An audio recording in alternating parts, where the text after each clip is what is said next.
একটা শান্ত ছোট্ট শহরে 4 ভাই মিলে এক অসাধারণ স্বপ্নকে সত্যি করে তুলেছিল। আসুন আজকে আমরা সেই চমৎকার গল্পটাই শুনি। গল্পের শুরুতেই এই প্রশ্নটা নিয়ে একটু ভাবা যাক। কিভাবে একতা আর ইচ্ছাশক্তি দিয়ে কয়েকটা ছোট্ট ছোট্ট হাত একটা মস্ত বড় স্বপ্নকে সত্যি করে তুলতে পারে? চলুন সেই উত্তরটাই খোঁজা যাক এই গল্পে। এই গল্পের একেবারে কেন্দ্রে আছে 4 ভাই। ওদের স্বভাব হয়তো একে অপরের থেকে আলাদা ছিল, কিন্তু ওদের হৃদয়টা ছিল যেন একই সুতোয় বাঁধা। চলুন তাহলে এক এক করে পরিচিত হওয়া যাক তাদের সাথে। তো সবার আগে যার কথা বলতে হয় সে হল প্রিয়াংশু, সবচেয়ে বড় ভাই। সে ছিল ভীষণ দায়িত্বশীল আর নেতৃত্ব দিতে ভালোবাসত।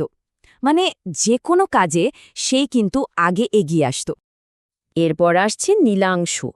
সে ছিল খুব চিন্তাশীল আর যাকে বলে একেবারে বইয়ের পোকা। বইয়ের দুনিয়ায় ডুবে থাকতেই সে সবচেয়ে বেশি ভালোবাসত। আর ৩ নম্বরে ছিল প্রিয়ম, যে কিনা ছিল প্রচণ্ড উদ্যমী আর কর্মঠ। নিজের হাতে কাজ করতে তার দারুণ লাগত, আর তার মধ্যে সারাক্ষণ যেন শক্তি ভরপুর থাকত। আর হ্যাঁ, সবার ছোট ছিল প্রীতেশ। তার হাসি খুশি ভাব আর মিশুকে স্বভাবটা আশপাশটাকেই যেন সবসময় আলোকিত করে রাখত। এই 4 জন মিলেই কিন্তু আমাদের এই গল্পের মূল চরিত্র। কিন্তু একদিন জানেন, এমন একটা ঘটনা ঘটল যা ওদের জীবনটা, ওদের ভাবনাটা সবকিছুই যেন বদলে দিল। একটা খুব সাধারণ আবিষ্কার থেকেই জন্ম নিল এক অসাধারণ আইডিয়ার। ব্যাপারটা ঘটল ঘর পরিষ্কার করতে গিয়ে।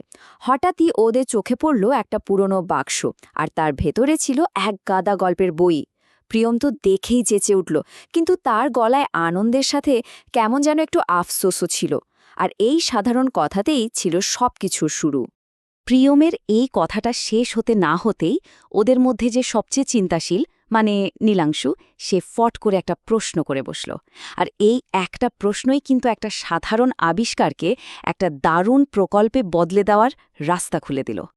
ব্যাস, নীলাংশুর ওই একটা প্রশ্ন যেন একটা বিদ্যুতের ঝলকের মতো কাজ করল। সবার মধ্যে কি যে একটা উত্তেজনা!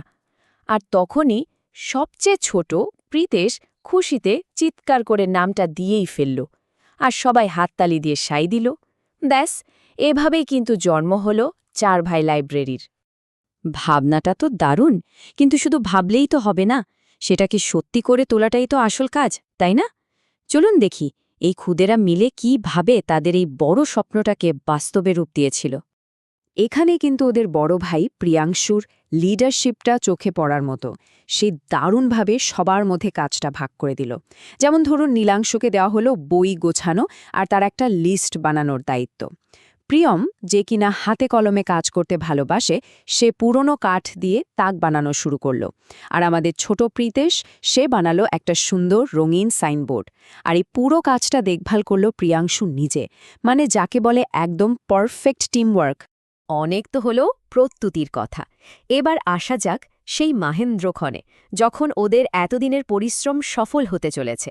লাইব্রেরিটা খোলার পর যা হলো তা ছিল সত্যি অভাবনীয়।